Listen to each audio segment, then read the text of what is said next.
Վերջին ամիսների ամենախոշոր ներխուժումն է Ուկրաինան արել Կուրսկում։ Դաշնության սահմանները նորից հատել են ուկրաինացիները։ Կիևի ուժերը փորձել են ճեղքել Տյոտկինո սահմանամերձ գյուղի հատվածից։ Չնայած մարտի վերջին ռուսական ուժերը հայտարարել էին, որ ամբողջությամբ դուրս են մղել ուկրաինական զորքերին Կուրսկից, հիմա Կիևը նորից ակտիվ ռազմական գործողություններ է սկսել այդ հատվածում։ Ռուսական տելեգրամ-ալիքները գրում են, որ ուկրաինացիները գրոհ են սկսել նաև հարավ-արևելքից, Նովի Պուտ գյուղի տարածքից։ Հարվածների հետևանքով ավերվել են Զվանոյե գյուղի Սեյմ գետի վրայով անցնող կամուրջը։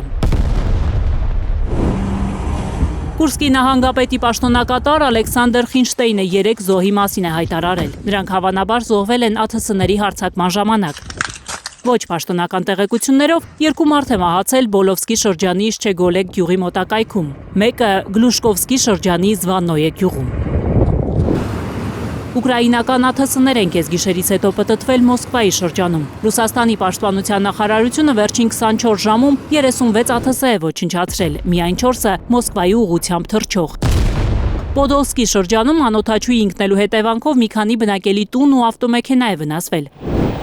Հարձակման հետևանքով Մոսկվայի Վնուկովո և Դոմոդեդովո օդանավակայաններում թռիչքներն ու վայրէջքները սահմանափակվել են։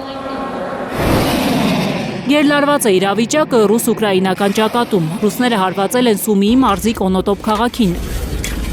շահեդ տեսակի անօդաչուներով և բալիստիկ հրթիռներով։ Ծովային դրոններով Ղրիմում են հակահարձակում սկսել ուկրաինացիները։ Ռուսական ռազմական օբյեկտներ են խոցել։ Ռուսական զինուժը շարունակում է հարձակողական գործողությունները Խարկովի մարզում։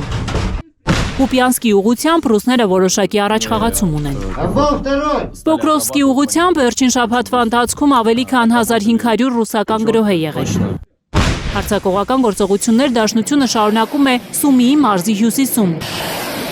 Բելովոդ, Վոդոլագ, Լոկնի շրջաններում, առանց հաստատված առաջխաղացման։ Գաներ Մովսիսյան, Հայլուր։